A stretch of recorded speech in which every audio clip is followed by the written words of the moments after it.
Okay, thank you, David. Thank you, Pierre-Etienne. So the goal of my talk is rather to present exactly what we have done in the white paper. Is just a teasing to make you will to download it and read it, and afterwards you will have high-level experts to present in details what's in this white paper from a technical point of view. So I'm just gonna highlight the general objectives, the motivations for writing this white paper, and then leave the floor to my expert colleagues.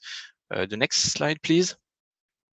So first of all, maybe one question you've asked yourself: how do we work together with the network noise and vibration, and how we became in the end very good neighbors also, because we are speaking more or less about the same topics, and how do we connect our work within each other's, and also our document, because some other documents have been published on the not the very same topic, but on very close topic, the state of the art reports for noise and also for vibration. So if I can just, maybe it's a bit exaggerated, but it's a way to see our work. If you have the UIC members, the railway companies here in the middle with their problem for noise and vibration, then we really have to work with the academic research to steer the work, to make some fundamental research, some partnerships, guidance, etc. So it's a really important two ways work with the academic research, which is really technical, and then we have to do that in order to control the acoustic externalities of the railways. So it means the link with the ecosystem. It was rather the objective of the day of yesterday, and all of this in order to deal with the impact studies, the efficiency of mitigation measures, legislation, and so on. So that's how we can,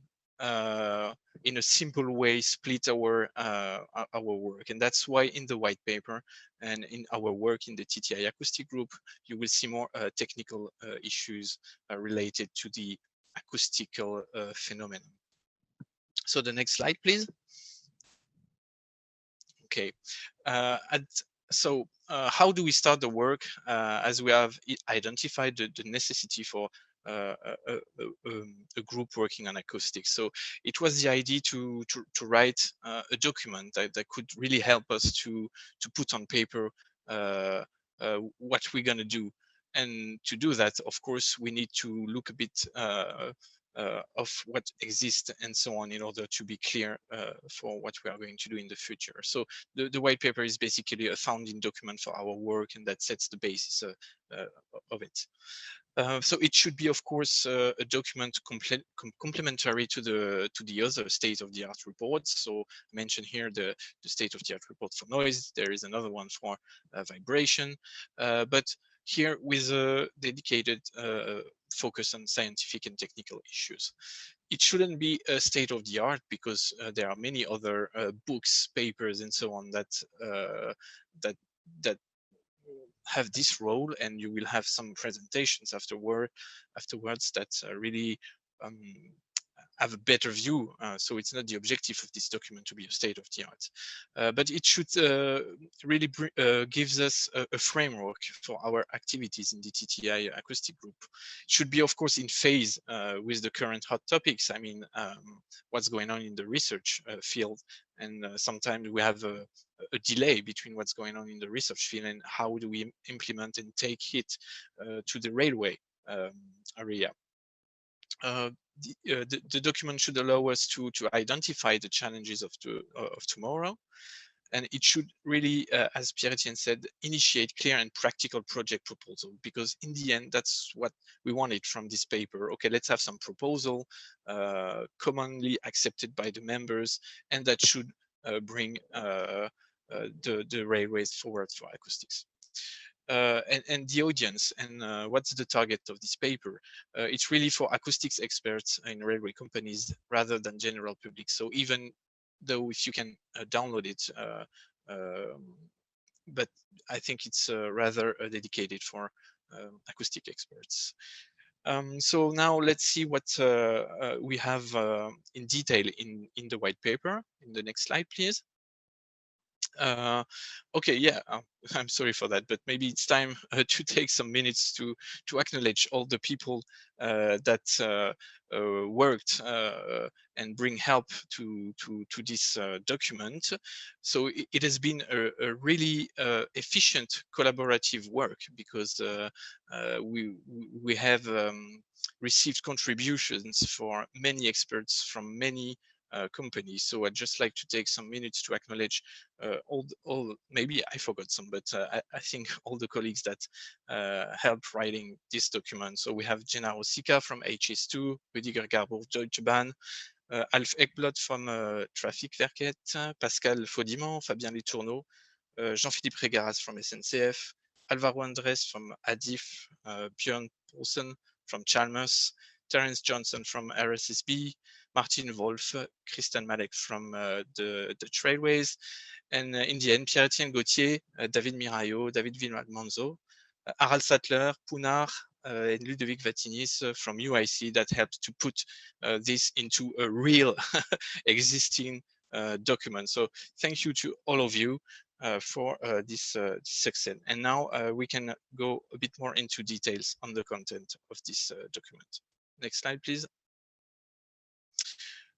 So where you can find it, I think in the chat you have the download link for this document, and in which you can find some information about 3 focus areas that was decided in the very beginning of the work. So you've got noise source generation, acoustic comfort, and ground-borne vibration. So these are the 3 main areas of work in this document.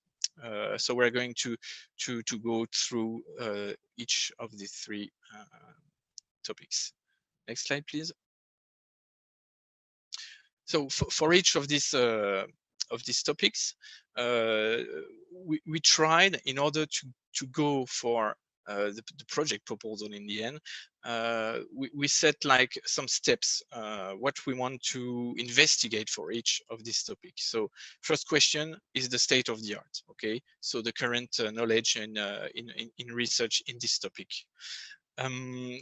What is the link, and also the framework, the time schedule with the standardization body? Is it something that's going to be in standards already existing, and so on?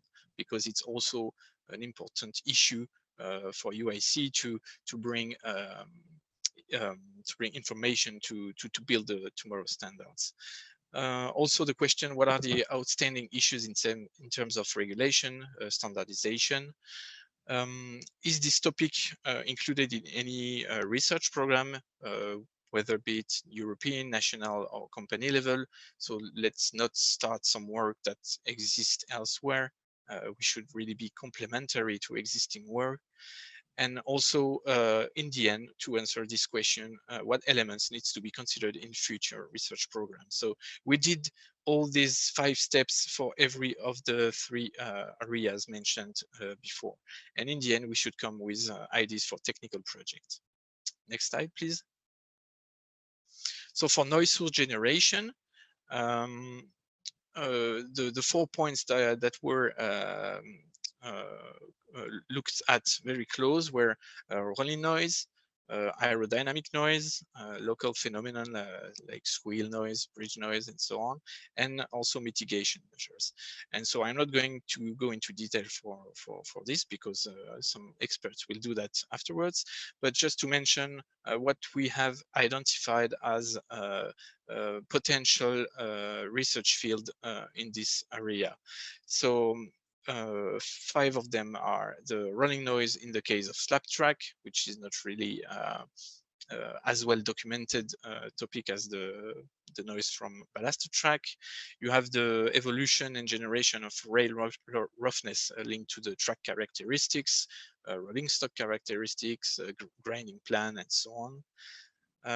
We also identify the influence of track parameters on curve squeal using onboard recorded data. So it's not about the modeling, but rather using sensors in trains, and monitor what's going on in curves depending on the track parameters.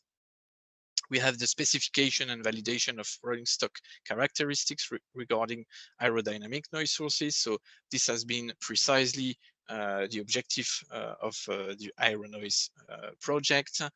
And also the last bullet point, which is acoustic efficiency of innovative and low height noise barriers. It's hard to read the last point for me, so I hope you can read it. And I think it's the last one, if someone can confirm me, because it's a bit cut in the bottom. But I think, okay, that's it for the running noise. So now acoustic comfort.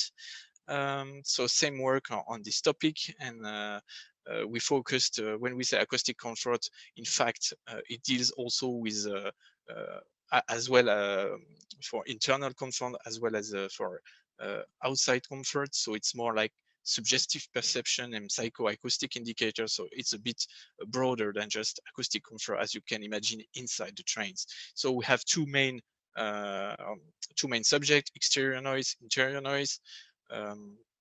For exterior noise, we have annoyance due to multi-exposition. So it's when you have noise and vibration, for example. Annoyance due to low frequencies, for example, in the case of high-speed trains. And also, can we work together at the European level for acceptance and of short-term noise indicators, so max or equivalent noise level at pass-by. For interior noise, the identified potential subject were the track contribution to interior noise and the way to model it, like with transfer path analysis. And another one is the interior comfort specification for rolling stock, including the proposal for new indicators to assess that. That's it for acoustic comfort. So the next slide, please.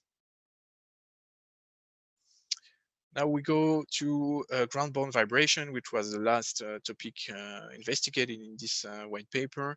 And here are the potential subject we have identified. So first of all, the guideline on numerical model analysis and mitigation measures for induced vibration. So it's really following European projects such as the RIVAS projects and what's going on also in shift terrain and fine projects. We have the stiffening, the high frequency stiffening of the different component of the track, the elastic component of the track, such as rail pads and the sleeper pads and the ballast mats and so on. So this is really something that we should take into account in the modeling. So it's a basic information to do the modeling, the stiffness of those components. Investigation into the increase of vibration after installing noise barriers. So it is something that's not clear, really clear for the moment, and we should really be more convinced of what's going on when you install a vibration barrier, noise barrier for vibration. And last point is the mitigation measures, such as the very low stiffness fastening system and the slipper pads, piling walls, and so on, that still need to be investigated because they are not widely used. Okay, so this was a brief introduction to the white paper. You will have later on high-level experts in order to talk more about the state of the art on those three areas. So that's it for me. I leave the floor to you, David, to introduce, I think, the next speaker. So maybe it's Pierre-Etienne, sorry. Thank you, David.